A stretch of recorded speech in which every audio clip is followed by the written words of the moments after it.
1940 में अंग्रेजों ने कानून बनाया था, उसका नाम है ड्रग एक्ट। इस कानून का मुख्य उद्देश्य था एलोपैथी को प्रमोट करना, एलोपैथी को बढ़ाना, और जो भारतीय चिकित्सा है, योग, नेचुरोपैथी, आयुर्वेद, प्राणायाम, इसको खत्म करना। अंग्रेज चले गए, लेकिन 1954 में नेहरू जी ने इसी कानून को कॉपी पेस्ट करके ड्रग एक्ट 1954 बना दिया। अब यह कानून बनाया क्यों गया?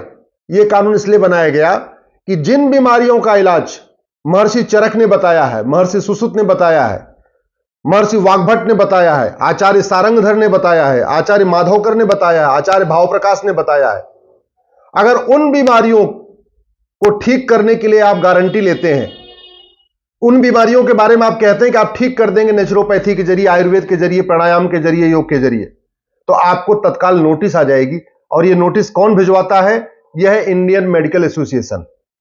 कहने को वो भारतीय संस्था है, उसमें सब भारतीय लोग भी हैं, लेकिन इंडियन मेडिकल एसोसिएशन का केवल एक काम है, विदेशी चिकित्सा, गुलामी वाली चिकित्सा, एलोपैथ को प्रमोट करना, उसको आगे बढ़ाना, और भारतीय चिकित्सा, योग, प्राणायाम, नेचुरोपैथी को दबाना, उसको गिराना, उसको खत्म करना।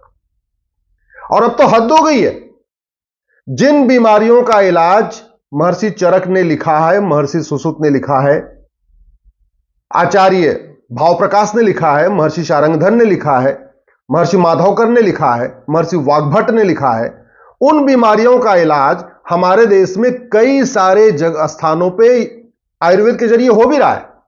और सबसे बड़ा रिसर्च सेंटर तो हरिद्वार में है, जिसको पतंजलि रिसर्च सेंटर बोलते हैं। उनके पास पूरा डॉक्यूमेंट है, उनके पास लाखों लोग हैं जो बता रहे हैं कि मुझे आयुर्वेद के जरिए, आयुर्वेद के योग प्राणायाम के जरिए मेरी बीमारी ठीक हो रही है।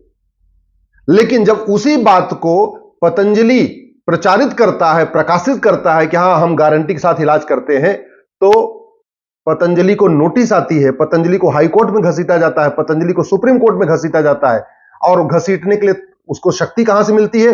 शक्ति मिलती है 1954 वाले नेहरू जी के ड्रग एक्ट से। और 1954 का जो ड्रग एक्ट है वो अंग्रेजों के 1940 के ड्रग एक्ट की कॉपी और पेस्ट है। हो क्या रहा है?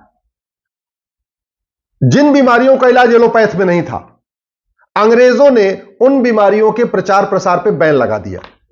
उन बीमारियों का इलाज आयुर्वेद में है, योग में है, प्राणायाम में है, नेचुरोपैथी में है, एलोपैथ में नहीं था। तो उन्होंने कानून बना के बोला कि नहीं नहीं, आप इन बीमारियों का इलाज, इन बीमारियों के इलाज की गारंटी नहीं लेंगे, इन बीमारियों का इलाज करने के लिए आप कहीं कोई एडवर्टाइजमेंट नहीं करेंगे।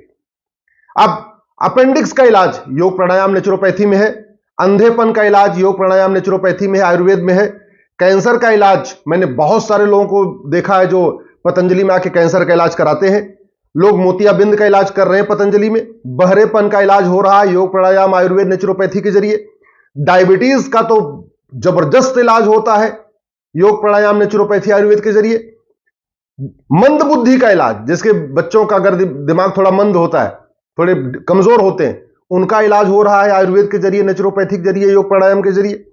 इसी तरीके से जो यूट्रस की समस्याएं हैं, महिलाओं की जो पीरियड की समस्या है, उसका बहुत बढ़िया इलाज हो रहा है योग प्राणायाम नेचुरोपैथी में। नर्वस सिस्टम का इलाज, प्रोस्टेट ग्लैंड का इलाज, ड्रॉप्सी का इलाज, मिर्गी का इलाज, पथरी का इलाज, ग्लूकोमा का इलाज आयुर्वेद में है, नेचुरोपैथी के जरिए हो रहा है, योग प्राणायाम के जरिए हो रहा है। ये सब पतंजलि में हो रहा है। इसी तरीके से ब्लड प्रेशर का इलाज, हिस्टीरिया का इलाज, कोढ़ का इलाज, मोटापा का इलाज, नपुंसकता का इलाज, बाजूपन का इलाज, टीबी का इलाज, अल्सर का इलाज पतंजलि में हो रहा है, गारंटी के साथ हो रहा है। बाकायदा लाखों की संख्या में लोग ठीक भी हो चुके हैं। जो ठीक हो चुके हैं वो खुद आके कहते हैं कि हाँ भाई मेरा कैंसर ठीक हुआ, मेरा बाजूपन ठीक हुआ, मेरी नपुंसकता ठीक हुई, मेरा घुटना ठीक हो गया, मेरा कोढ़ ठीक हो गया, मेरा दमा ठीक हो गया, लंग की प्रॉब्लम ठीक हो गई सारी। तो कहने का मतलब इलाज करने वाला भी हरिद्वार में है, इलाज करवाने वाले भी हरिद्वार में है। जिनको ठीक हो गया गारंटी के साथ वो कह भी रहे हैं।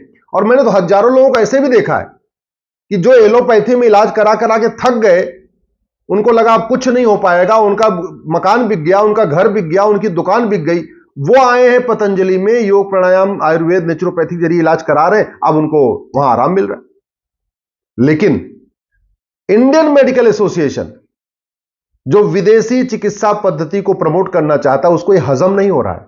उसको यह नहीं हजम हो रहा है कि भारत के लोगों का पैसा भारतीय चिकित्सा व्यवस्था पे खर्च हो। उसको वो चाहता है कि जो भारत के लोग हैं इलाज तो भारत में कराएं, लेकिन सारा का सारा पैसा फार्मा माफियाओं को जाए। और ये फार्मा माफिया बहुत पावरफुल है, ये सिंथेटिक ड्रग बनाने वाले फार्मा माफिया बहुत पावरफुल है। इसलिए मैं सरकार से निवेदन करता हूं, प्रधानमंत्री से निवेदन करता हूं, तत्काल 1954 के ड्रग एक्ट को खत्म करें। दूसरी मेरी मांग है प्रधानमंत्री से कि दिल्ली में जो प्रमुख सरकारी हॉस्पिटल हैं, चाहे वो सफदरजंग है, चाहे एम्स है, चाहे मौलाना कलाम है, इन हॉस्पिटल्स का नाम महर्षि चरक के नाम पे रखें, महर्षि सुश्रुत के नाम पे रखें, महर्षि वाग्भट के नाम पे रखें, आचार्य शारंगधर के नाम पे रखें, आचार्य माधवकर के नाम पे रखें, आचार्य भाव प्रकाश के नाम पे रखें। कम से कम लोगों को पता चलेगा कि हमारे ऋषियों ने, हमारे महर्षियों ने क्या क्या हमें चिकित्सा पद्धति दिया था। महर्षि धन्वंतरी के नाम पे दिल्ली में कोई हॉस्पिटल नहीं है, सफदरजंग कोई डॉक्टर नहीं फिर भी उसके नाम पे हॉस्पिटल, मौलाना कलाम कोई डॉक्टर नहीं थे फिर भी उनके नाम पे हॉस्पिटल, राम मनोहर लोहिया जी कोई डॉक्टर नहीं थे फिर भी उनके नाम पे हॉस्पिटल। तो हमारे जो लोग डॉक्टर नहीं थे, जिनका चिकित्सा से कोई लेना देना नहीं, उनके नाम पे दिल्ली में बड़े बड़े हॉस्पिटल। और जिन्होंने भारत की चिकित्सा हमें दिया, योग दिया, प्राणायाम दिया, नेचुरोपैथी दिया, आयुर्वेद दिया, महर्षि धन्वंतरी के नाम पे एक भी हॉस्पिटल नहीं है दिल्ली में। महर्षि चरक, महर्षि सुश्रुत, महर्षि वाग्भट, आचार्य भाव प्रकाश, आचार्य सारंगधर के नाम पे एक भी हॉस्पिटल नहीं है।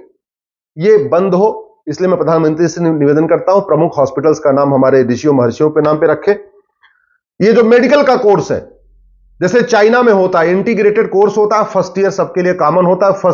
चाइना में अगर आप मेडिकल का कोर्स करेंगे तो फर्स्ट ईयर में आपको चाइनीज ट्रेडिशनल मेडिकल सिस्टम पढ़ना पड़ेगा। भारत में ऐसा नहीं है, इसलिए मैं मेडिकल के कोर्स में फर्स्ट ईयर सबके लिए कॉमन किया जाए। जैसे इंजीनियरिंग का कोर्स आप सिविल से करो, इलेक्ट्रिकल से करो, मैकेनिकल से करो, किसी से करो, फर्स्ट ईयर कॉमन होता है। लॉ आप कोई सा वकील बनो, फर्स्ट ईयर आपका कॉमन होता है। एमबीए आप मार्केटिंग में करो, फाइनेंस में करो, किसी में करो, फर्स्ट ईयर आपका कॉमन होता है। ऐसे मेडिकल का कोर्स भी फर्स्ट ईयर में कॉमन किया जाए और फर्स्ट ईयर में योग पढ़ाया जाए, नेचुरोपैथी पढ़ाया जाए, आयुर्वेद पढ़ाया जाए, महर्षि धन्वंतरी को पढ़ाया जाए, महर्षि चरक को पढ़ाया जाए, महर्षि सुश्रुत को पढ़ाया जाए, महर्षि वाग्भट को पढ़ाया जाए, महर्षि सारंगधर को पढ़ाया जाए, महर्षि माधवकर को पढ़ाया जाए। तीसरा हमारा निवेदन है सरकार से, माननीय प्रधानमंत्री, जो आयुष्मान कार्ड है ना, ये केवल विदेशी चिकित्सा पद्धति पे ही लागू होता है। यानी एलोपैथी में इलाज कराओ तब तो आयुष्मान कार्ड काम करता है, अगर नेचुरोपैथी में इलाज कराओ, आयुर्वेद में इलाज कराओ, भारतीय चिकित्सा में अगर आप इलाज कराओ तो ये काम नहीं करता। यानी न पतंजलि में काम करता है, जितने और भी हॉस्पिटल हैं जो आयुर्वेद के जरिए लोगों को ठीक करते हैं, योग के जरिए ठीक करते हैं, प्राणायाम के जरिए ठीक करते हैं, नेचुरोपैथी के जरिए ठीक करते हैं, वहां आयुष्मान कार्ड काम नहीं करता। नाम है इसका आयुष्मान, लेकिन इसमें आयुष है ही नहीं है।